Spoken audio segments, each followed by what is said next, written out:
Hello guys, welcome back to the channel. कैसे हो आप सभी? आई होप आप सभी अच्छे होंगे और आप अपनी पढ़ाई काफी अच्छे से कर रहे होंगे। आज हम इस वीडियो में देखने वाले अपना DWDM यानी data warehouse and data mining की यूनिट नंबर 2 को। इस वीडियो में यूनिट नंबर 2 को कंप्लीट देखेंगे विद 3 PYQs क्वेश्चन। तो आपको क्या करना है, इस वीडियो को कंप्लीट देखना है ताकि ये यूनिट आपकी काफी अच्छे से हो जाए। तो बिना देरी किए करते हैं वीडियो को स्टार्ट। बढ़ते अपने पहले टॉपिक की तरफ। हमारा जो इस यूनिट का पहला टॉपिक है वो है warehousing strategy. Basically warehousing strategy होती क्या है? A warehousing strategy is a plan made by a company to decide how and where to store goods like raw material in a way that is efficient, cost effective and fast. Warehousing strategy क्या है? Warehousing strategy एक ऐसा plan है जो company बनाती है किस चीज के लिए?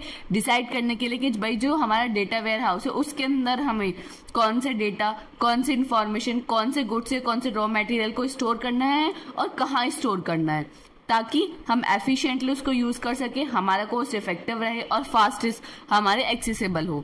तो ये होता है हमारा warehousing strategies. I hope आपको क्लियर होगा। अब भाई ये वेयर हाउसिंग स्ट्रेटेजीज हमारे लिए क्यों इंपॉर्टेंट है? To store product safely, product को सेफली स्टोर करने के लिए, to deliver goods faster to customer, क्योंकि हम वेयर हाउस वहां रखेंगे जहां हमारे कस्टमर की डिमांड ज्यादा होगी। तो भाई कस्टमर को जब भी कोई गुड्स या सर्विसेज चाहिए, रॉ मटेरियल चाहिए, तो हम उसे डिलीवर फास्ट कर सकेंगे। ठीक है। To reduce storage and transportation cost, ये क्या करता है? स्टोरेज और ट्रांसपोर्टेशन कॉस्ट को क्या करता है? रिड्यूस करता है। क्यों करता है रिड्यूस? क्योंकि क्या है, जहां हमारे कस्टमर्स की रिक्वायरमेंट है वहीं हमने डेटा वेयर हाउस बना दिया, वहीं हमने अपने जो डेटा है, रॉ मटेरियल है, वहीं हमने स्टोर कर दिया। तो भाई हमें ट्रांसपोर्टेशन कॉस्ट तो कम ही लगेगी क्योंकि हम कस्टमर के पास ही हैं, कस्टमर के पास ही हमने, जहां हमारे ज्यादातर कस्टमर्स है वहीं हमने डेटा वेयर हाउस बना दिया। जब कस्टमर को नीड हुई हमने जब उसको दे दिया। ठीक है। टू अवॉइड प्रोडक्ट डैमेज और लॉस, ये क्या करता है? हमें बचाता है कि हमारा कोई भी प्रोडक्ट डैमेज ना हो या हमारा कोई भी प्रोडक्ट लॉस ना हो। आई होप आपको क्लियर होगा कि भाई ये वेयर हाउसिंग स्ट्रेटेजीज क्या होती है और ये हमारे लिए क्यों इंपॉर्टेंट है। अब देख लेते हैं कि भाई type of warehousing strategies. तो हमारी जो सबसे पहले वेयर हाउसिंग स्ट्रेटेजीज का टाइप है वो है हमारा सेंट्रलाइज वेयर हाउसिंग। सेंट्रलाइज और डिसेंट्रलाइज। सबसे पहले आपको पता होना चाहिए कि भाई सेंट्रलाइज का जो वर्ड है इसका मतलब क्या है सेंट्रलाइज का। फॉर एग्जाम्पल आपकी जो सिटी है, सिटी के अंदर आपके यहाँ जो वाटर आता है वो सिर्फ एक ही सिटी है, सिटी के अंदर एक सेंट्रलाइज एक बड़ा सा वाटर टैंक बना दिया है जहां से हमारी पूरी सिटी को पानी जाता है। ये हो गया हमारा सेंट्रलाइज कि हमने एक सिटी के अंदर एक ही एक सेंट्रलाइज टैंक बना दिया जहां से पूरी सिटी को पानी जाता है। अब भी भाई ठीक है, इजीली मैनेजेबल होता है क्योंकि एक जगह ही हमारा सारा पानी है तो हम उसे मैनेज, कोई दिक्कत आती है तो हम मैनेज कर सकते हैं इजीली। बट अगर कोई दिक्कत आ गई तो पूरी सिटी के अंदर पानी नहीं आएगा। तो ये होता है हमारा इसका डिसएडवांटेज। डिसेंट्रलाइज का मतलब क्या है कि भाई हमने सिटी का एक टैंक नहीं बनाया, हमने क्या बनाया? डिफरेंट डिफरेंट एरियाज के छोटे छोटे टैंक बना दिए कि एरिया 1 का ये टैंक है, एरिया 2 का ये टैंक है। अब भाई क्या हुआ, एरियाज के अकॉर्डिंग हमने टैंक बनाया तो हमारा फास्ट डिलीवरी हुई।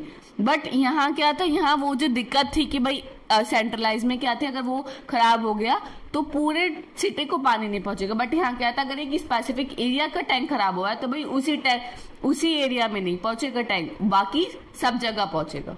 बाकी सब जगह कोई दिक्कत नहीं आएगी, सिर्फ अगर स्पेसिफिक एरिया में कोई दिक्कत आएगी तो वहीं दिक्कत रहेगी। ये होता है डिसेंट्रलाइज। तो ऐसी तरीके से सेंट्रलाइज वेयर हाउसिंग होता है। इसमें क्या लिखा हुआ है? All goods are store in a one big warehouse. Centralise warehousing के अंदर क्या है कि भाई हमने एक बड़ा सा वेयर हाउस ले लिया जिसके अंदर हमने अपने सारे गुड्स, रॉ मटेरियल्स को क्या कर दिया? स्टोर कर दिया। इजी टू मैनेज, मैनेज करना इजी है। डिसेंट्रलाइज में क्या है? Multiple small warehouses in different areas. हमने क्या बनाया? डिफरेंट डिफरेंट एरियाज के मल्टीपल वेयर हाउस बनाए हैं। फास्टेस्ट डिलीवरी, यहाँ जो डिलीवरी है वो बहुत ज्यादा फास्ट है। क्यों?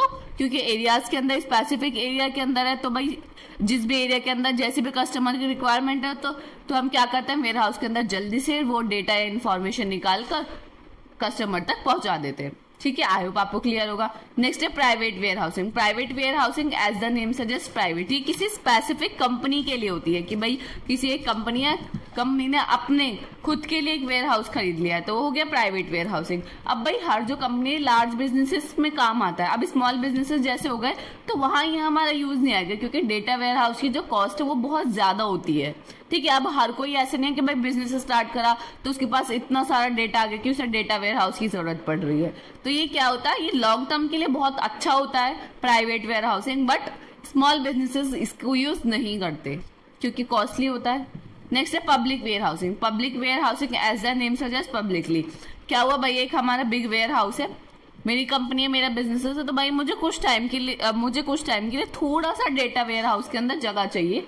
तो मैं क्या करूंगी, पब्लिक वेयर हाउस के अंदर थोड़ा सा स्पेस ले लूंगी रेंट पे कि भाई मुझे 1 महीने के 2 महीने के लिए, क्योंकि हाँ इस टाइम क्या होगा, सीजनल है, सीजनल डिमांड है। मुझे पता है कि मेरे पास जो यूजर्स हैं वो बहुत ज्यादा आएंगे, मेरे पास जो डेटा है वो बहुत ज्यादा आएगा यूजर्स का। तो क्या करा मैंने कि भाई रेंट पे ले लिया कि वेयर हाउस का स्पेस।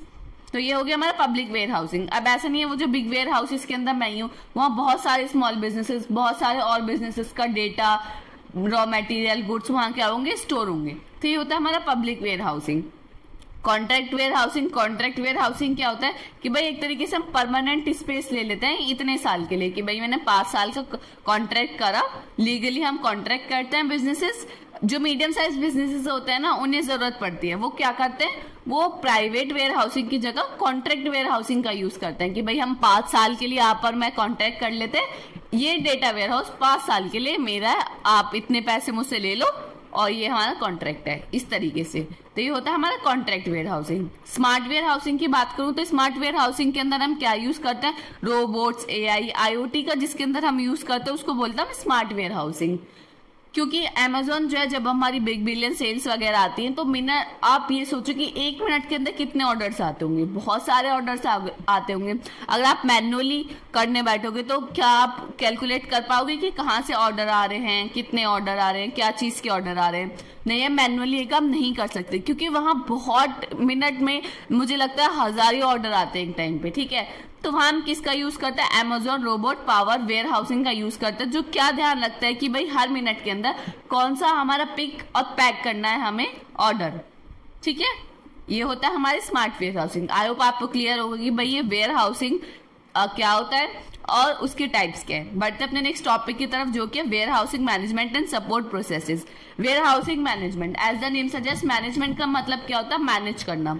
तो वेयर हाउस को मैनेज करना कहलाता है हमारा warehouse management. Warehouse management means taking care of everything inside a warehouse, like how goods are receive, store and send out. Warehouse के अंदर हमने raw material, data, information store तो कर दिया है, अब भाई उसकी हमें टेक केयर तो करनी पड़ेगी। टाइम टू टाइम हमें देखना पड़ेगा कि भाई कोई हमारा डेटा लॉस तो नहीं हो गया है, कोई हमारी इन्फॉर्मेशन डैमेज तो नहीं हो गई है। उसको हमें क्या रखना पड़ेगा, एवरीथिंग फाइन रखनी पड़ेगी, हमें सब चीजें सही रखनी पड़ेगी।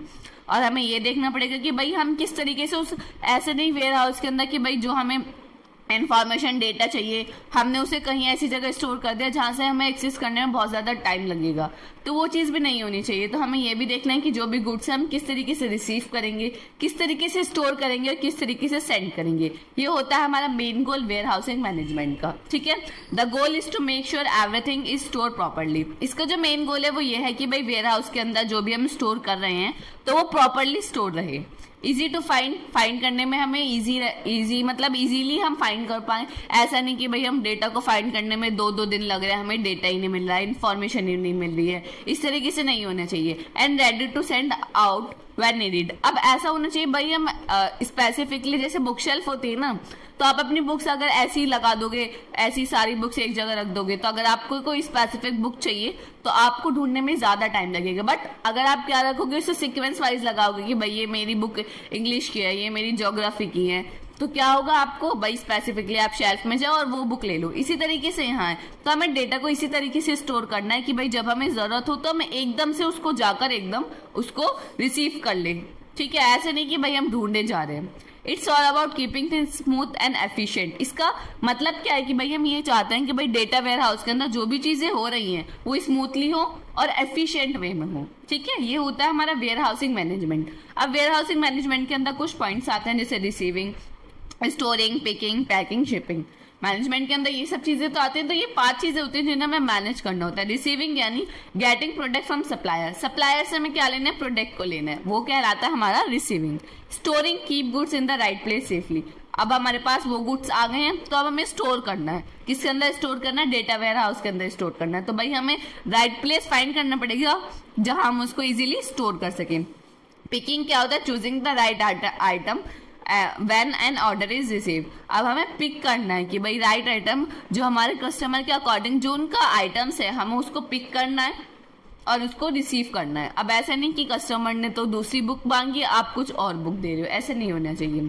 पैकिंग, अब आपके पास जो भी कस्टमर की रिक्वायरमेंट्स है वो आपके पास आ गई, तो आपको क्या करना है, उसको रैप करना है। जैसे आप देखते हो कि अमेजोन, फ्लिपकार्ट से जब भी आप कोई चीज ऑर्डर करते हो तो वो ऐसी नहीं आ जाती कि भैया लो ये आपका फोन, ये आपकी बुक। वो क्या करता है, अच्छे से रैप हुई हुई पैकिंग अच्छे से आती है, इस तरीके से तो आती है ना, तो वही पैकिंग वही कहलाती है। शिपिंग, भाई अब कस्टमर के पास वो चीजें सेंड करना, उसकी लोकेशन पे सेंड करना, वो कहलाता है हमारा शिपिंग। कस्टमर हमारा दिल्ली रह रहा है तो हमें दिल्ली के अंदर वो कहाँ रह रहा है, करोल बाग में रह रहा है, तो करोल बाग के अंदर हमें वो चीजें पहुंचानी है, तो वो कहलाता है हमारा शिपिंग।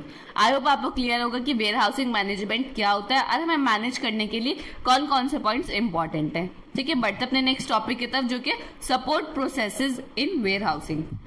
अब ये क्या है भाई, ये कुछ एक्स्ट्रा टास्क होते हैं जो हम वेयर हाउस के अंदर परफॉर्म करते हैं। These are the extra task that help mean warehousing activities run smoothly. अब भाई हमारे पास कुछ चीजें तो हैं वेयर हाउसिंग मैनेजमेंट की हेल्प से हम वेयर हाउस को अच्छी तरीके से मैनेज करें, बट कुछ एक्स्ट्रा टास्क हम करते हैं जिसकी हेल्प से जो हमारा वेयर हाउस है उसकी एक्टिविटीज स्मूथली रन करती है। ठीक है, इसमें पहला है डेटा डुप्लीकेसी।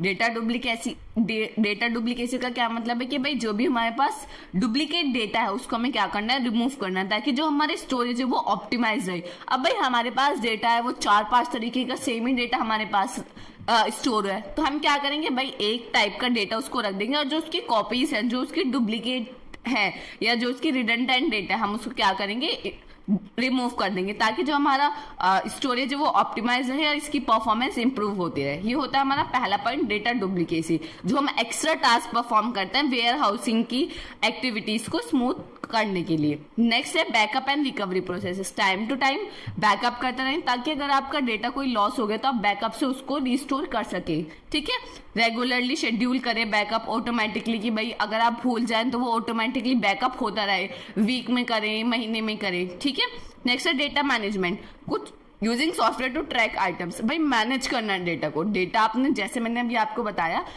डेटा तो आप रख देते हो, स्टोर कर देते हो, बट उसको मैनेजमेंट करना थोड़ा डिफिकल्ट होता है, तो मैनेज करना बहुत ज्यादा इंपॉर्टेंट है। कुछ आप सॉफ्टवेयर का यूज कर सकते हो कि भाई ट्रैक करने के लिए अपने आइटम्स को, कि भाई ये चीज हमने यहाँ रखी है, ये इस तरीके से रखनी है, ये हमें यहाँ रखना है। ठीक है, नेक्स्ट है मेंटेनेंस।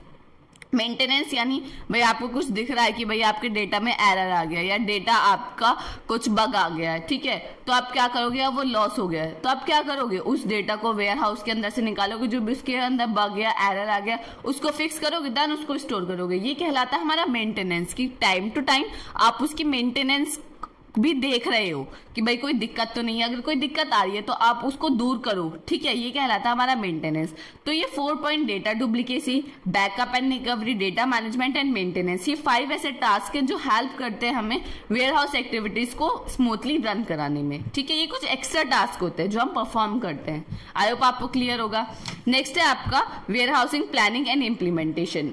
अब warehousing planning and implementation क्या होता है? वेयर हाउसिंग प्लानिंग का मतलब क्या होता है? बेसिकली प्लानिंग का मतलब क्या होता है भाई, किसी चीज को प्लान करना, जैसे कि अगर मुझे ये काम करना है तो एक तरीके से ब्लूप्रिंट बनाना।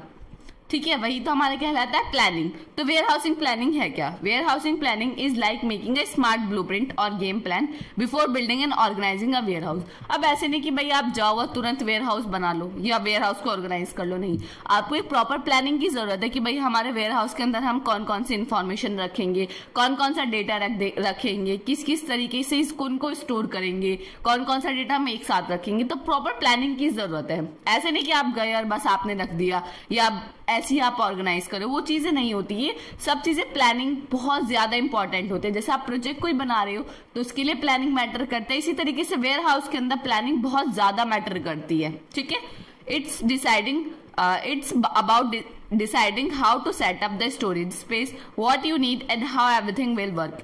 प्लानिंग में आप क्या करोगे? बेसिकली प्लानिंग में आप ये देखोगे कि इसका सेटअप कैसे होगा, आप स्टोरेज स्पेस आपको कितना रिक्वायरमेंट है, आप क्या चाहते हो, या आप उसके अंदर जो भी चीज रख रहे हो वो किस तरीके से एक साथ वर्क करेंगी।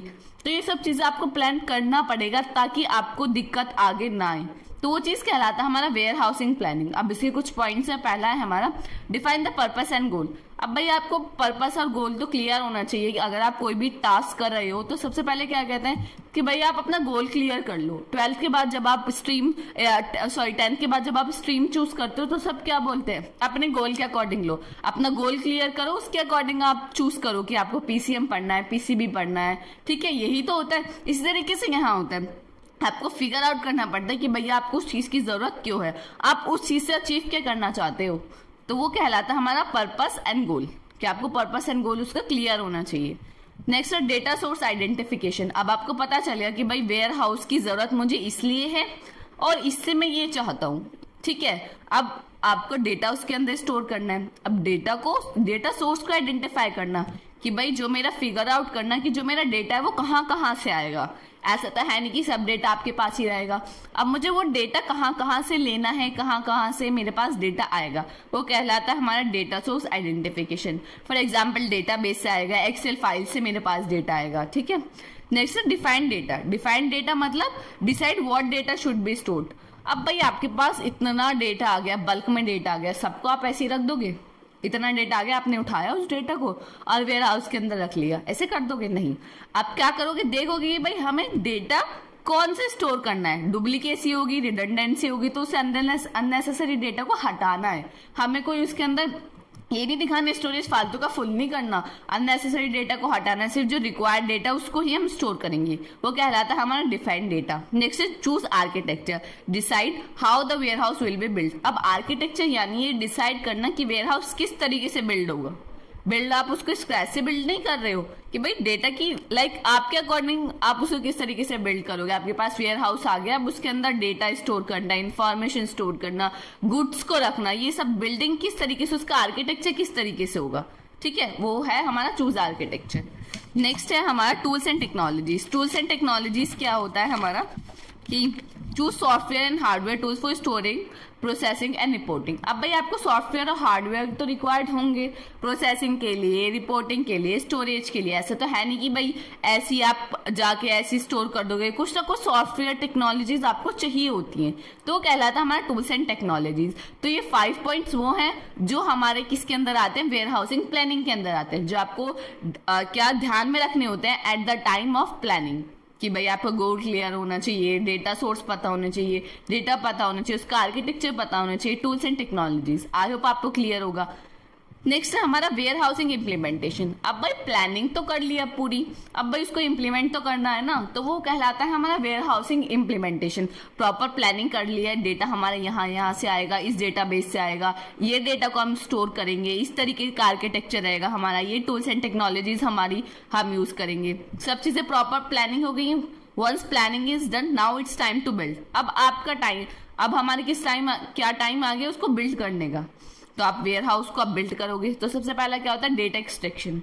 डेटा एक्सट्रैक्शन क्या होता है, data collect data from different sources, different sources से जो आपने डिसाइड कर लिया कि ये वाले डेटा बेस से मेरा डेटा आएगा, ये वाली एक्सेल शीट से मेरा डेटा आएगा।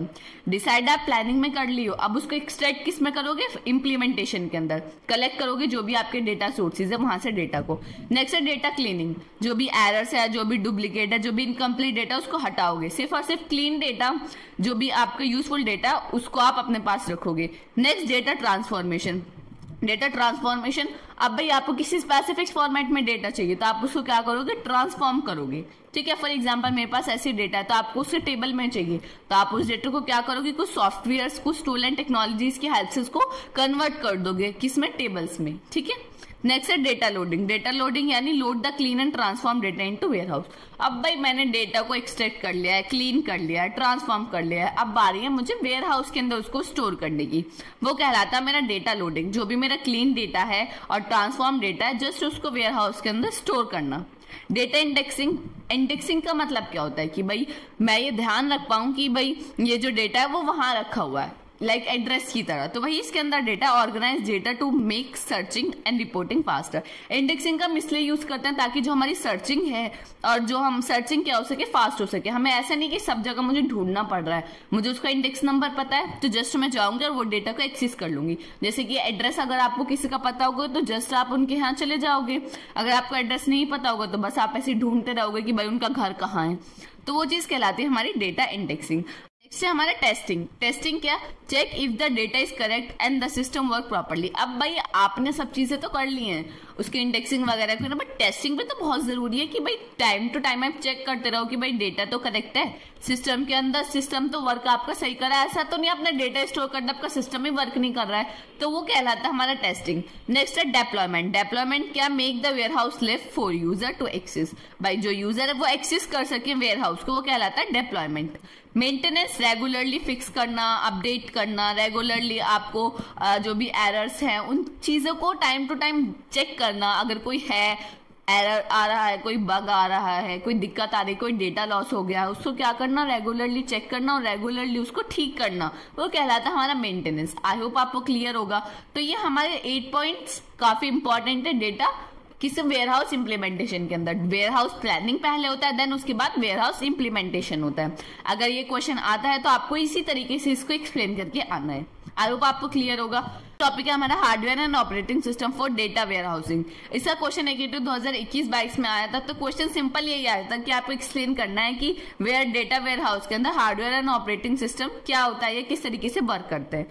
तो भाई सिंपल बात है, डेटा वेयर हाउस ऐसे छोटी सी जगह तो नहीं है, बहुत बल्क में डेटा रहता है। तो भैया आपको हार्डवेयर और ऑपरेटिंग सिस्टम की तो रिक्वायरमेंट होगी टू रन। तो इसके अंदर वही लिखा हुआ है, to run a data warehouse we need proper hardware and good operating system like software. तो भाई डेटा वेयर हाउस को रन करने के लिए हमें एक प्रॉपर हार्डवेयर चाहिए जो कि फिजिकल डिवाइस होगी, और एक अच्छा खासा ऑपरेटिंग सिस्टम चाहिए जो हमारे एक सॉफ्टवेयर की तरह होगा, तभी हम डेटा वेयर हाउस को रन कर पाएंगे। अब बल्क में आप डेटा रख रहे हो, ऐसा थोड़ी कि कोई डब्बा है कि आप उसके अंदर ऐसे स्टोर कर दो, आपको कुछ जरूरत नहीं है किसी चीज की, ऐसे थोड़ी है। वो शेल्फ की तरह थोड़ी कि आपने उसके अंदर लगा दिया। भाई उसको चलाने के लिए, उसको प्रॉपरली वर्क करने के लिए आपको सॉफ्टवेयर, हार्डवेयर, सब चीज की रिक्वायरमेंट होगी। तो वही इसके अंदर एक्सप्लेन करना था। अगर मैं बात करूं hardware for data warehousing की, तो वो क्या होता है, data warehousing deal with huge amount of data so hardware is needed. अब भाई डेटा वेयर हाउस के अंदर छोटा सा डेटा नहीं रखा जाता, बल्क में डेटा रहता है, तो भाई हमें हार्डवेयर की तो रिक्वायरमेंट होगी ही होगी।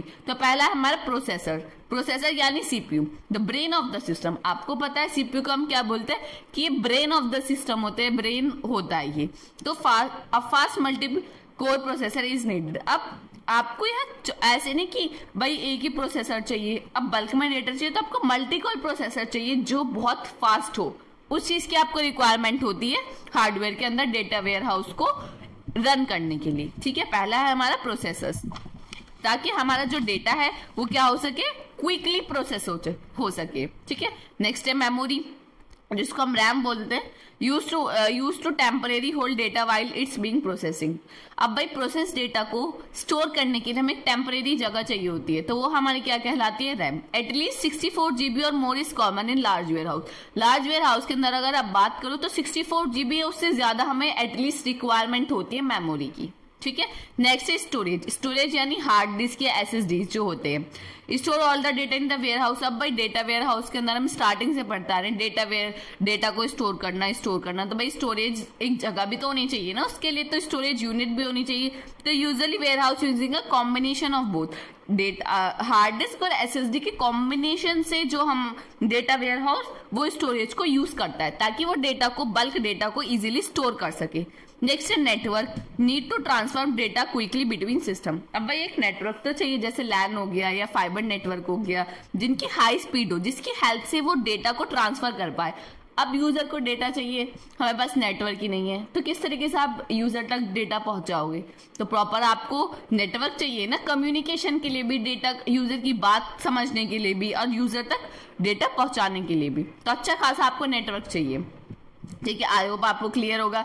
ये है हमारा हार्डवेयर। अगर हार्डवेयर आता है तो आपको इसी तरीके से इसके अंदर ये 4 पॉइंट्स को एक्सप्लेन करना था, processor, memory, storage and network. अब बात आती है ऑपरेटिंग सिस्टम। अब भाई ऑपरेटिंग सिस्टम बेसिकली होता क्या है, ऑपरेटिंग सिस्टम इंटरफेस होता है बिटवीन यूजर और हार्डवेयर। यही तो होता है भाई, जो यूजर है वो डायरेक्टली हार्डवेयर से बात नहीं कर सकता, क्योंकि हार्डवेयर जो है बाइनरी समझता है। अब भाई बाइनरी में अगर आप उससे लिखोगे या उसको कम्युनिकेट करोगे तो आपको तो बहुत टाइम लग जाएगा, आप तो मतलब कर ही नहीं पाओगे सबसे पहली बात तो हमें एक बीच में ऐसे इंटरफेस चाहिए भाई जो यूजर की बात को समझ सके, देन जो यूजर को चाहिए वो ला के दे सके। तो हमें बीच में क्या चाहिए, एक इंटरफेस चाहिए। तो वो इंटरफेस हमारा क्या, ऑपरेटिंग सिस्टम। हर सिस्टम के अंदर आपका फोन हो गया, मोबाइल फोन हो गया, लैपटॉप हो गया, पीसी हो गया, टैबलेट हो गया, आईपैड हो गया, कुछ भी है, हर किसी के अंदर ऑपरेटिंग सिस्टम होता है। विदाउट ऑपरेटिंग सिस्टम कोई भी चीजें परफॉर्म नहीं हो सकती। अगर आप ऐप ओपन कर रहे हो या कोई भी वेबसाइट ओपन कर रहे हो, कहीं पे भी आप या उस कोई भी ऐप को डाउनलोड कर रहे हो, तो ये सब चीजें कौन कर रहा है, ये सब चीजें कर रहा है ऑपरेटिंग सिस्टम। क्योंकि आप जो कमांड दे रहे हो ना वो हार्डवेयर डायरेक्टली नहीं समझ पाता, ठीक है। तो ये होता है हमारा ऑपरेटिंग सिस्टम। आई होप आपको क्लियर होगा। तो भाई इसके अंदर लिखा हुआ है the operating system manage hardware and run all warehousing software. Operating system क्या करता है, हार्डवेयर को मैनेज करता है और जो भी वेयर हाउस के अंदर सॉफ्टवेयर है उनको रन कराता है स्मूथली, ताकि उनमें कोई दिक्कत ना आए। जैसे हो गया लिनक्स, विंडोज सर्वर्स, यूनिक्स, ये हमारे क्या है, सारे ऑपरेटिंग सिस्टम है जो हम यूज करते हैं। अब मैंने कुछ लिख दिया, जैसे लिनक्स हो गया, वो हमारा फास्ट होता है, सिक्योर होता है ना, ओपन सोर्स है। नेक्स्ट है Windows server, user friendly and support करता है मैनी डेटा टूल्स को। यूनिक्स ये हमारे स्टेबल एंड पावरफुल है। तो ये हमारे कुछ ऑपरेटिंग सिस्टम्स है जो आपको वहां ऐसे टेबल बना के आने थे। तो आई होप आपको क्लियर होगा कि hardware and operating system warehouse के अंदर किस तरीके से काम करते हैं, हमें क्यों रिक्वायरमेंट है उन चीज की, ठीक है। अब नेक्स्ट है हमारा client server computing model. Client server computing model क्या होता है, आप सबसे पहले हमें पता होना चाहिए कि भाई ये क्लाइंट क्या होता है या ये सर्वर क्या होता है। फॉर एग्जांपल आप रेस्टोरेंट में जाते हो तो आप वहां मेन्यू कार्ड देखते हो, आपको जो जो चीज चाहिए होती है आप डिसाइड करते हो, देन आपके पास वेटर आता है, आप वेटर को बताते हो कि भाई मुझे ये चीजें चाहिए, मुझे चाउमीन चाहिए, मुझे चिल्ली पटेटो चाहिए। आप उनको बताते हो, वो किसके पास जाते हैं, किचन के अंदर शेफ के पास जाते हैं, शेफ को बताते हैं कि आपको शेफ ये भी बनाना है। तो भाई क्लाइंट कौन हुआ, आप लोग जिसने ऑर्डर दिया। सर्वर क्या हुआ, जिसने आपकी रिक्वेस्ट को प्रोसेस किया, जो कि हमारा शेफ। शेफ क्या कहलाता है, हमारा सर्वर, जिन्होंने आपकी रिक्वेस्ट को समझा और आपके लिए जो भी डेटा है, जो भी इंफॉर्मेशन है, जो भी आपने ऑर्डर किया है वो चीज बनाया और आपके पास से पहुंचा रहा है, ठीक है। ये होता है हमारा क्लाइंट और सर्वर। अब भाई क्लाइंट सर्वर कंप्यूटिंग मॉडल क्या होता है, the client server computing model is a foundational architecture widely use in data warehouse and data mining system. Client server computing model एक फाउंडेशनल आर्किटेक्चर जो हमारा data warehouse and data mining के अंदर बहुत ज्यादा यूज होता है। अब भाई क्या है, basically it involve a distributed framework where task are split between client and the server communicating over a network. अब भाई ये जो क्लाइंट सर्वर कंप्यूटिंग मॉडल ये डिस्ट्रीब्यूटेड फ्रेमवर्क को यूज करता है। डिस्ट्रीब्यूटेड फ्रेमवर्क का मतलब क्या है कि भाई जो भी हमारा टास्क परफॉर्म करते हैं हम, वो क्या हो जाता है, डिवाइड हो जाता है, स्प्लिट हो जाता है। किस किस के बीच में, क्लाइंट और सर्वर के बीच में वो क्या हो जाता है, स्प्लिट हो जाता है हमारा क्या task. Then communicating over a network. अब भाई जब वो कम्युनिकेट करता है तो ओवर अ नेटवर्क को कम्युनिकेट करते हैं। Basically client server computing model, आपको अभी तक क्या पता चला कि क्लाइंट सर्वर कंप्यूटिंग मॉडल एक फाउंडेशनल आर्किटेक्चर है और दूसरा क्या है कि भाई वो डिस्ट्रीब्यूटेड फ्रेमवर्क को यूज करता है। डिस्ट्रीब्यूटेड फ्रेमवर्क का मतलब टास्क स्प्लिट हो जाते हैं क्लाइंट और सर्वर के बीच में। अब basically client server computing model data warehouse के अंदर क्या होता है, किस तरीके से वर्क करता है वो देख लेते हैं। सबसे पहले our data warehouse is a centralized repository design to store, manage and analyze large volume of historical data. अब बेसिकली डेटा वेयर हाउस क्या है, एक सेंट्रलाइज्ड रेपोजिटरी है। ये एक सेंट्रलाइज ऐसी जगह है जहां हम अपने डेटा को स्टोर करते हैं, मैनेज करते हैं, एनालाइज करते हैं, लार्ज वॉल्यूम ऑफ डेटा के ऊपर वर्क करते हैं और हिस्टोरिकल डेटा पे भी हम वहां वर्क करते हैं। यही तो हमने पढ़ा, यही तो होता है हमारा डेटा वेयर हाउसिंग। अब इसके अंदर कुछ हमारे क्लाइंट सर्वर कंप्यूटिंग मॉडल के अंदर कुछ लेयर्स होती हैं जिनके ऊपर हम वर्क करते हैं। सबसे पहले होती है हमारी क्लाइंट लेयर। क्लाइंट लेयर क्या, आपने अपना लैपटॉप खोला, आपको कोई स्पेसिफिकली ऐप को ओपन करना है, आपने देखा तो जो डेस्कटॉप पे आपको एप्लीकेशन दिख रही है वो है हमारी क्लाइंट लेयर। जो कि फ्रंट एंड इंटरफेस होता है वो कहलाता है हमारा क्लाइंट लेयर। वही इसके अंदर लिखा हुआ है, this is typically the front end interface where user interact with the system. Front end part जो होता है, जो फ्रंट एंड इंटरफेस होता है, जिसकी हेल्प से यूजर सिस्टम के साथ इंटरेक्ट करता है, वो कहलाता है हमारा क्लाइंट लेयर, ठीक है। आई होप आपको क्लियर होगा। क्लाइंट, अब भाई क्लाइंट लेयर क्या करता है, क्लाइंट लेयर रिक्वेस्ट भेजता है, भाई उसे सर्वर के पास जो भी डेटा चाहिए होता है वो उसको रिक्वेस्ट भेजता है, ठीक है। ये होता है हमारा क्लाइंट का काम। जैसे कि मैंने आपको डेस्कटॉप एप्लीकेशन, वेब ब्राउजर, ये सब क्या है, हमारे क्लाइंट लेयर होते हैं।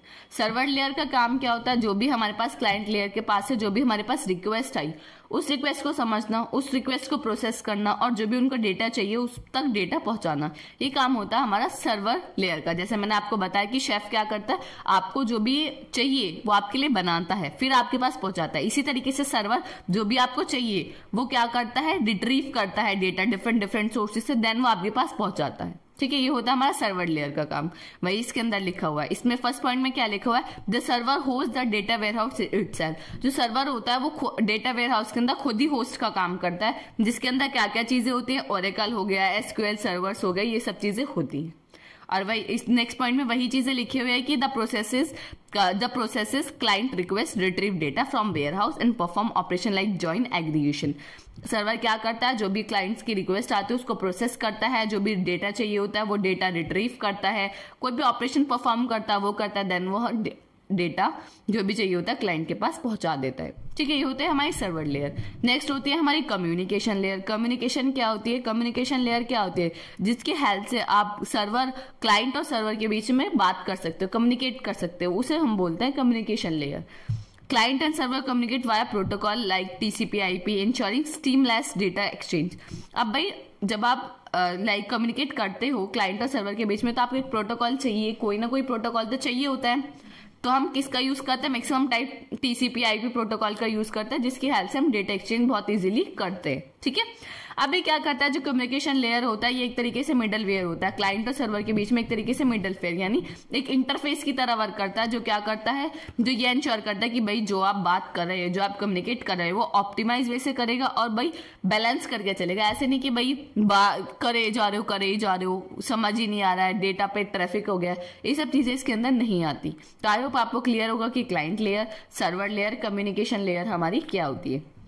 बढ़ते अपने नेक्स्ट क्वेश्चन की तरफ, जो कि हमारे AGT 2021-22 में पूछा गया था।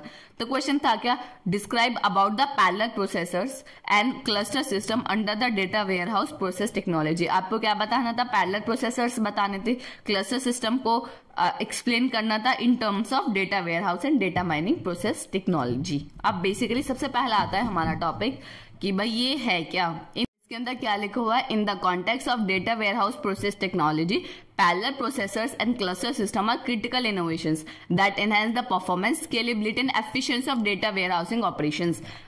अगर हम बात करें डेटा वेयरहाउस प्रोसेस टेक्नोलॉजी के टर्म में, तो पैरेलल प्रोसेसिंग और क्लस्टर सिस्टम बहुत इंपॉर्टेंट रोल प्ले करता है हमारा डेटा वेयरहाउस के अंदर, क्योंकि वो हमारी डेटा वेयरहाउस के अंदर क्या करता है, परफॉर्मेंस को इनहेंस करता है, स्केलेबिलिटी को इनहेंस करता है, एफिशिएंसी को इनहेंस करता है, ताकि हम डेटा वेयरहाउस के अंदर कोई भी ऑपरेशंस हो तो इसको इजीली परफॉर्म कर सके।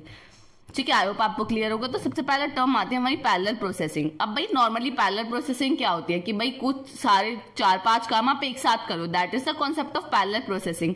रियल लाइफ एग्जांपल के थ्रू आप समझ सकते हैं कि जब आप लैपटॉप को अपने ओपन करते हैं तो लैपटॉप के अंदर काफी सारे प्रोसेसेस एक साथ काम करते हैं, साइमल्टेनियसली काम करते हैं। या ऐसा होता है कि भाई पहला ये काम करेगा देन ये काम करेगा, इतना वो रुका रहता है, ऐसे थोड़ी होता है। तो हम पैरेलल प्रोसेसिंग बेसिकली मतलब क्या होता है कि मल्टीपल प्रोसेसेस साइमल्टेनियसली किसी भी टास्क को एग्जीक्यूट करते हैं पैरेलली, एक साथ, वो होता है हमारा पैरेलल प्रोसेसिंग। वही हमारा डेटा वेयरहाउस के अंदर भी सेम होता है। Parallel processing refers to the use of multiple processing units like CPU or cores working simultaneously to execute tasks within a data warehouse। Parallel processing क्या है, पैरेलल प्रोसेसिंग आप इस तरीके से समझ सकते हैं कि मल्टीपल CPU या मल्टीपल हमारे पास नोड्स एक साथ साइमल्टेनियसली वर्क कर रहे हैं किसी भी टास्क को परफॉर्म करने के लिए डेटा वेयरहाउस के अंदर, तो वो कहलाता है हमारा parallel processing in data warehousing. ठीक है, अब पहला इसके टर्म आती है पैरेललिज्म टाइप। पैरेललिज्म टाइप हमारे दो टाइप के होते हैं, पहला होता है डेटा पैरेललिज्म, नेक्स्ट होता है टास्क पैरेललिज्म।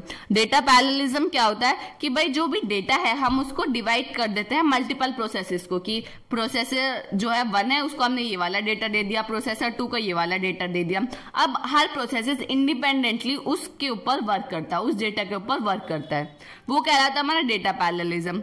नेक्स्ट आता है टास्क पैरेललिज्म। टास्क पैरेललिज्म भी बिल्कुल सेम है कि जो भी हमारा टास्क है हम उसको क्या करते थे, डिवाइड कर देते हैं प्रोसेसेस को, कि सेपरेटली हमने इस प्रोसेस को ये टास्क दिया, इसको ये टास्क दिया। अब वो जो टास्क है वो कॉन्करेंटली यानी एक साथ एग्जीक्यूट होते हैं, भाई ये भी प्रोसेस वर्क कर रहा है, ये भी कर रहा है, ये भी कर रहा है, अब वो एक साथ वर्क कर रहा है। जिसका पहले काम कंप्लीट हो गया वो एग्जीक्यूट हो गया, तो ये कहलाता है हमारा टास्क पैरेललिज्म। आई होप आपको क्लियर होगा कि पैरेलल प्रोसेसिंग क्या होता है, पैरेललिज्म के टाइप क्या होते हैं।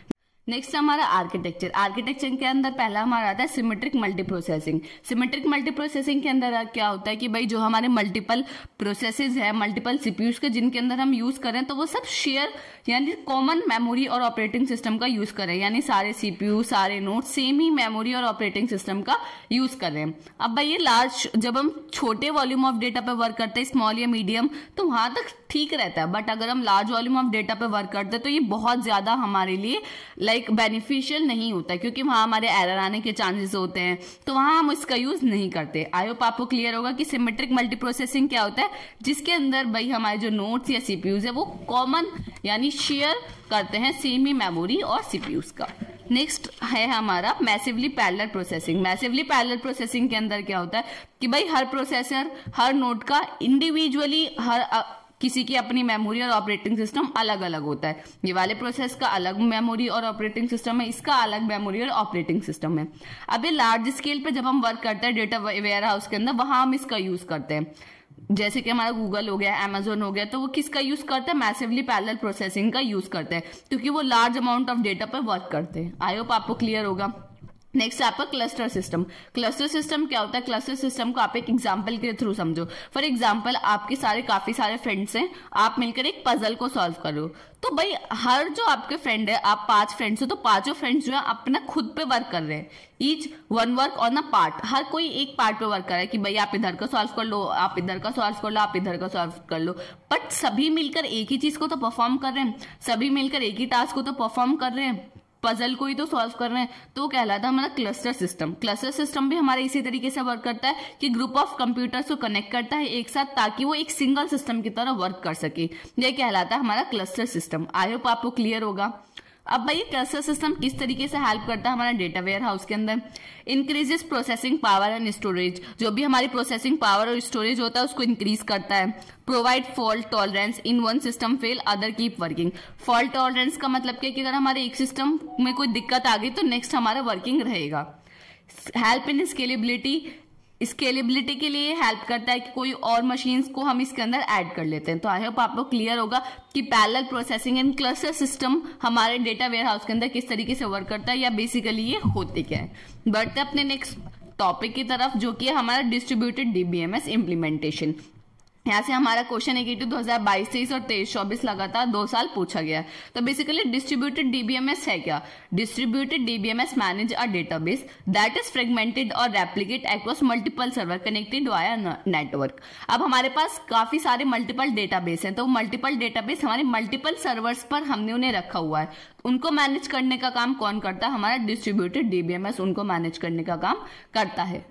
ये आप समझ सकते हैं कि it store data across multiple location. ये क्या करता है डिस्ट्रीब्यूटेड डीबीएमएस, जो भी हमारे डेटा होते हैं ना उनको डिफरेंट लोकेशन पे उनको क्या कर देता है, स्टोर कर देता है, ठीक है, while making it appear as a single database to user. But जब वो यूजर देखेगा उस डेटाबेस को, तो यूजर को वो एक सिंगल नोट दिखेगा कि भाई एक ही जगह हमारा सारा डेटा स्टोर है। बट ये इसका मतलब क्या है कि यूजर को एक इल्यूजन प्रोवाइड करता है कि भाई जो हमारा डेटा है वो क्या है, हमारा एक ही जगह स्टोर है। तो बट डेटा हमारा एक ही जगह स्टोर नहीं रहता, बट डेटा हमारा मल्टीपल नोड्स पे स्टोर रहता है।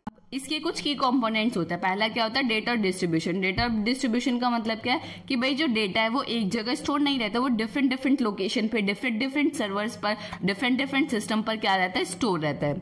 इसके अंदर आता है पहला फ्रेगमेंटेड। फ्रेगमेंटेड का मतलब क्या है कि डेटा को स्प्लिट करना। डेटा को आप किस बेस पे स्प्लिट कर रहे हो, सेल्स के बेस पे स्प्लिट कर रहे हो, रीजन के बेस पे स्प्लिट कर रहे हो, या किसी डेटा के फॉर्मेट के बेस पे स्प्लिट कर रहे हो, ठीक है, ये कहलाता है हमारा फ्रेगमेंटेड।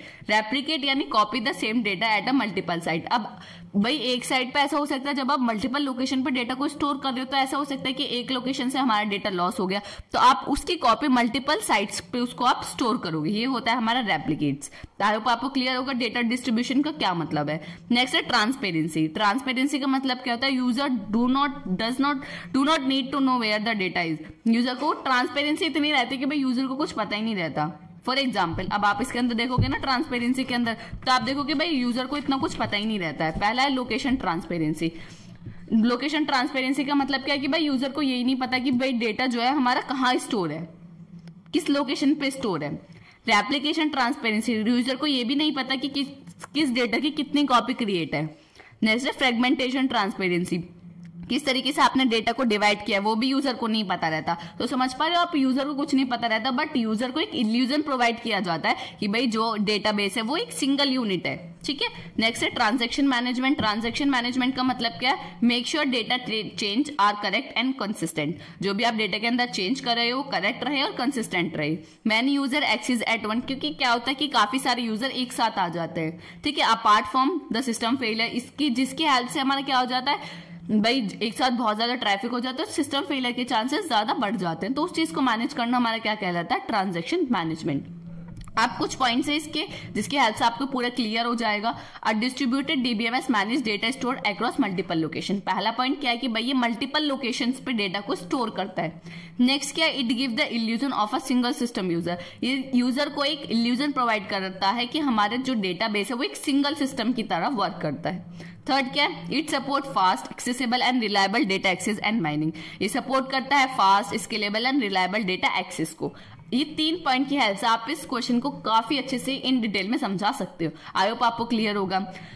बढ़ते अपने नेक्स्ट क्वेश्चन की तरफ, जो कि हमारे 2022 से 23-24 में पूछा गया था। तो ये क्या था कि डिफाइन वेयर हाउसिंग सॉफ्टवेयर। आप वेयर हाउसिंग सॉफ्टवेयर से क्या समझते हैं? तो data warehousing software is tool और perform use to collect store and organize data from different sources. Basically software है क्या, सॉफ्टवेयर एक ऐसे टूल्स है जिनका आप यूज करते हो data warehouse and data mining के अंदर। किस चीज के लिए यूज करते हो? डेटा को कलेक्ट करने के लिए, डेटा को स्टोर करने के लिए, डेटा को ऑर्गेनाइज करने के लिए और क्लीन करने के लिए, डेटा को ट्रांसफॉर्म करने के लिए, प्रिपेयर करने के लिए, डेटा को एनालिसिस करने के लिए। इन सब चीज के लिए हमको सॉफ्टवेयर का यूज करते हैं जिनको हम बोलते हैं डेटा वेयरहाउसिंग सॉफ्टवेयर। अब कुछ सॉफ्टवेयर है, पहला है Amazon Redshift, जो हमारा किसका क्लाउड बेस्ड वेयर हाउस का है, यानी AWS का है, जो फास्ट और स्केलेबल है। नेक्स्ट है गूगल बिट क्वेरी, ये सर्वरलेस है, सर्वरलेस डेटा वेयर हाउसेस में कोई सर्वर की जरूरत नहीं पड़ती। किसका? ये गूगल क्लाउड का है। तो ये कुछ ऐसे सॉफ्टवेयर है जो हम यूज करते हैं डेटा वेयर हाउस के अंदर। ठीक है, आई होप आपको क्लियर होगा। ये जो क्वेश्चन था ये सॉफ्टवेयर के 2 नंबर में आया था, तो आप इतना बता दोगे तो सफिशिएंट है। नेक्स्ट आपका warehousing schema design. Warehousing schema design already हम यूनिट 1 में काफी अच्छे से कवर कर चुके हैं, जिसके हमने स्टार स्कीमा पढ़ा था ना, स्टार स्कीमा। तो वहां के जो सारे स्कीमास हैं वो आपको यहाँ एक्सप्लेन करने थे, तो ये हम ऑलरेडी कवर कर चुके हैं, तो इसलिए मैंने यहाँ ये टॉपिक नहीं कराया है। अगर आपने नहीं देखा है अब तक तो यूनिट 1 आप चेकआउट करो, देन सबसे पहले यूनिट 1 को कंप्लीट करो, देन यूनिट 2 पे आप स्विच करो। बढ़ते अपने नेक्स्ट टॉपिक की तरफ, जो कि मार्केट बास्केट एनालिसिस MBA, जो कि 2022-23 एंड 23-24 में लगातार 2 साल 10 नंबर में क्वेश्चन आया। तो मार्केट बास्केट एनालिसिस बेसिकली है क्या? Market basket analysis is a data mining technique used to find pattern in what people buy together. Market basket analysis क्या है? ये डेटा माइनिंग की एक ऐसी टेक्निक है जिसकी हेल्प से हम क्या फाइंड करते हैं पैटर्न्स। पैटर्न्स कैसे फाइंड करते हैं? फॉर एग्जांपल आप किसी भी ग्रोसरी शॉप वगैरह पे तो नहीं, जैसे आप वी मार्ट्स हो गया, स्मार्ट पॉइंट हो गया, तो अगर आप यहाँ जाते हो या मॉल्स वगैरह में जाते हो, किसी भी चीज की शॉपिंग करते हो, तो भाई वो आपको एक प्रॉपर बिल देते हैं, डिजिटल बिल देते हैं, जिसके अंदर सब चीजें लिखी हुई होती है, आपने क्या चीजें खरीदी हैं, क्या क्या कितने पैसे में खरीदा है, मिलता है ना आपको। एक कॉपी वो आपको देते हैं, एक कॉपी अपने पास रखते हैं। तो भाई जो उनके पास ट्रांजेक्शन की हिस्ट्री होती है, जो उनके पास वो डेटा होता है, वो उसकी हेल्प से क्या करते हैं, पैटर्न्स को फाइंड करते हैं। अब पैटर्न्स को कैसे फाइंड करते हैं? अब वो भाई फाइंड करते हैं कि भाई यूजर सबसे ज्यादा क्या खरीद रहे हैं। वो देखते हैं कि भाई यूजर जो है, मैक्सिमम यूजर अगर ब्रेड खरीद रहे हैं तो ब्रेड के साथ वो मिल्क को खरीद रहे हैं। तो क्या फाइंड करता है पैटर्न्स की? ब्रेड के साथ मिल्क एक पैटर्न हो गया। अब भाई दूसरा पैटर्न क्या होगा कि भाई इलेक्ट्रॉनिक्स में अगर जो यूजर है, कस्टमर है, वो खरीद रहा है, तो भाई अगर वो लैपटॉप खरीद रहा है तो लैपटॉप के साथ वो माउस खरीद रहा है, तो ये एक कॉम्बिनेशन हो गया। तो ये कहलाते हैं पैटर्न्स की। पैटर्न्स फाइंड करना ट्रांजैक्शन की हिस्ट्री के बेस पे, वो कहलाता है हमारा मार्केट बास्केट एनालिसिस। की भाई जो पीपल है, जो कस्टमर है, वो खरीद क्या रहे हैं ज्यादातर, जिसकी हेल्प से हम अपनी जो सेल है उसको इंक्रीज कर सकते हैं, जिसकी हेल्प से हम अपनी सेल को यानी इंक्रीज ही करते हैं। जैसे अभी आपको और अच्छे से समझ आएगा, it is a data mining technique use to identify relationship between product purchase together in transaction. ये एक तरीके से आप समझ सकते हैं कि एक ऐसी टेक्निक है जिसकी हेल्प से हम आइडेंटिफाई करते हैं कि जो उसने परचेज किया और जो उनके ट्रांजैक्शन है उनके बीच में क्या रिलेशनशिप है। ठीक है, तो वो कहलाता है हमारा मार्केट बास्केट एनालिसिस। ठीक है, अब for example these rules are typically express as A then B. ये ऐसे जो इसका रूल है ना वो ऐसे होता है, पहले ए देन बी, यानी अगर उसने ब्रेड खरीदा तब वो उसके साथ मिल्क खरीद रहा है, तो पहले ब्रेड खरीदा ना उसके बाद मिल्क आ रहा है, तो इफ और देन का यहाँ रूल चलता है। जैसे कि अगर किसी ने ब्रेड खरीदा तो वो बटर खरीद रहा है, तो वो बटर ब्रेड के साथ बटर खरीदना ज्यादा पसंद कर रहा है, तो एक पैटर्न हो गया कि भाई जो हमारा यूजर है ना वो अगर ब्रेड खरीद रहा है तो बटर उसके साथ ले रहा है, एक पैटर्न। ब्रेड खरीद रहा है मिल्क भी साथ ले रहा है, दूसरा पैटर्न। तो ये सब चीजें किसकी हेल्प से हम फाइंड कर पाते हैं? मार्केट बास्केट एनालिसिस की हेल्प से हम वो पैटर्न फाइंड कर पाते हैं जो लोग ज्यादा बाय कर रहे हैं, जो लोग ज्यादातर खरीद रहे हैं। जैसे कि आप देखते हो कॉम्बो वगैरह आते हैं कि भाई जैसे आप वी मार्ट वगैरह में जाते हो या किसी मॉल में जाते हो तो वहां आपको दिखता है कि भाई चिप्स, जो चिप्स होते हैं ना, चिप्स नमकीन कुरकुरा सब एक जगह करके उनका एक कॉम्बो बना देते हैं कि भाई ये 70 रुपए का आपको पड़ेगा, बट इसकी एक्चुअल प्राइस 80 रुपीज है, तो आपको 10% 10 रुपए इस पे बच जाएंगे। तो क्या करते हैं लोग, इंडिविजुअली चिप्स वगैरह खरीदते हैं या वो कॉम्बो ज्यादा खरीदते हैं, तो लोग वो ज्यादा कॉम्बो खरीदते हैं। तो इनको मार्केट बास्केट एनालिसिस के हेल्प से क्या पता चला कि भाई जो लोग हैं वो कॉम्बो पे ज्यादा जा रहे हैं, तो वो क्या करेंगे भाई, वो कॉम्बो ज्यादा क्रिएट करेंगे, देखेंगे कि भाई कौन सा कॉम्बो सबसे ज्यादा लोग खरीद रहे हैं उसको ही इंक्रीज करेंगे, जिसके हेल्प से उनकी सेल्स इंक्रीज होगी। ठीक है, वॉट डज इट डू? अब भाई ये करता क्या है? It studied the buying habits of the customer. ये जो भी कस्टमर खरीदता है उसकी स्टडी करता है। It find pattern in what people usually buy. ये पैटर्न फाइंड करता है कि भाई जो कस्टमर्स है वो ज्यादातर क्या खरीद रहे हैं। Help store make better offers and combo, जिसकी हेल्प से जो स्टोर्स होते हैं वो बेटर ऑफर निकाल पाते हैं, वो बेटर कॉम्बो बना पाते हैं। किसकी हेल्प से? मार्केट बास्केट एनालिसिस की हेल्प से।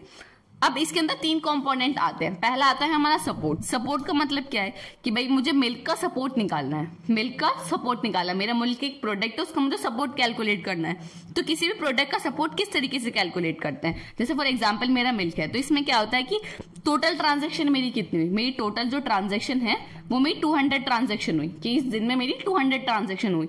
अब उन 200 ट्रांजेक्शन में से मेरा मिल्क कितने लोगों ने खरीदा? मैंने देखा कि भाई वो 70 लोगों ने खरीदा। तो सपोर्ट क्या होगा कि कितने लोगों ने खरीदा? 70, और टोटल कितने थे? 200। तो 7/20 हमारे इससे क्या हुआ? सपोर्ट हमने कैलकुलेट कर लिया। आई होप आपको क्लियर होगा कि कितने लोगों ने वो खरीदा और टोटल कितने लोग थे, कितनी ट्रांजैक्शन हुई और उन ट्रांजैक्शन में से कितने ने मिल्क खरीदा, वो कहलाता है हमारा सपोर्ट। इसके अंदर वही लिखा हुआ है, it is been calculated with the number of transaction divided by the total number of transaction made. Number of transaction को हम डिवाइड कर देते हैं टोटल नंबर ऑफ ट्रांजैक्शन से, तो हमारे किसी भी स्पेसिफिक प्रोडक्ट का हम सपोर्ट कैलकुलेट कर लेते हैं।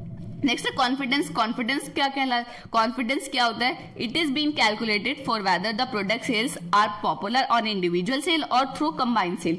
अब जो मिल्क है वो आप देखोगे कि मिल्क इंडिविजुअली पॉपुलर है, लोग अकेले मिल्क को इंडिविजुअली खरीद रहे हैं, या मिल्क और ब्रेड को एक साथ ज्यादा खरीद रहे हैं, या मिल्क और बटर को एक साथ ज्यादा खरीद रहे हैं, तो उसको कैलकुलेट करना कहलाता है हमारा कॉन्फिडेंस। कॉन्फिडेंस की हेल्प से आप कॉम्बो या इंडिविजुअल में से कर पाते हैं कि भाई कौन सा पॉपुलर है, लोग क्या ज्यादा खरीद रहे हैं। नेक्स्ट आता है हमारा लास्ट कंपोनेंट लिफ्ट। लिफ्ट क्या होता है? Lift is calculated for knowing the ratio for the sale. Sales का रेशियो फाइंड करने का कि हमारी सेल्स का रेशियो क्या है, वो कहलाता है हमारा लिफ्ट। 3 कंपोनेंट थे, आई होप आपको क्लियर होगा। अब रियल वर्ल्ड यूज केस अगर हम देखें तो पहले रिटेल, जैसे हमारे ई कॉमर्स वेबसाइट्स होते हैं, अमेजन हो गया, फ्लिपकार्ट हो गया, तो यहाँ से अगर हम कोई चीज खरीदते हैं तो वो प्रोडक्ट हमें रिकमेंड करते रहते हैं कि भाई इससे रिलेटेड ये है आप ये भी खरीद लो, इससे रिलेटेड ये है आप ये भी खरीद लो। तो वो किस चीज का यूज कर रहे हैं? मार्केट बास्केट एनालिसिस की हेल्प से ही वो हमें रिकमेंड कर पा रहे हैं, वो फाइंड कर पा रहे हैं कि हमारा कौन सा प्रोडक्ट पॉपुलर है या लोगों को क्या ज्यादा पसंद आ रहा है। नेक्स्ट है फास्ट फूड। जब आप फास्ट फूड जाते हो तो वहां क्या होता है? कॉम्बो मील होती है। कॉम्बो मील्स बहुत ज्यादा होती हैं कि भाई बर्गर, फ्राइज और ड्रिंक तीनों मिलते हैं एक साथ कि 999 में आपको ये मिल जाएगा। ऐसा होता है ना, तो लोग ज्यादातर प्रेफर करते हैं कि भाई हम कॉम्बो मील लें ताकि हमें ज्यादातर वैरायटी भी मिले और भाई हमारा काम भी बन जाए, यही तो होता है। तो कॉम्बो मील हमारी ज्यादा फेमस होती है। तो मार्केट बास्केट एनालिसिस के हेल्प से उन्होंने देखा कि हमारी कॉम्बो मील ज्यादा फेमस है, तो कॉम्बो मील चलाना स्टार्ट कर दिया। ज्यादातर आप जाओगे फास्ट फूड शॉप पर तो वहां आपको कॉम्बो मील मिलेगी। ठीक है, तो ये सब चीजें किसकी हेल्प से हो रही है? मार्केट बास्केट एनालिसिस की हेल्प से। अब भाई ये किस चीज के लिए हेल्प करता है? बिजनेसेस अंडरस्टैंड कस्टमर बिहेवियर, ताकि जो बिजनेसेस हैं वो कस्टमर के बिहेवियर को समझे कि कस्टमर बेसिकली चाह क्या रहा है, कस्टमर को पसंद क्या चीजें आ रही हैं। And increase sales through smart recommendation and promotion. Recommendation and promotion की हेल्प से आप अपनी सेल्स को भी इंक्रीज करते हो स्मार्टली। आई होप आपको क्लियर होगा कि मार्केट बास्केट एनालिसिस बेसिकली है क्या।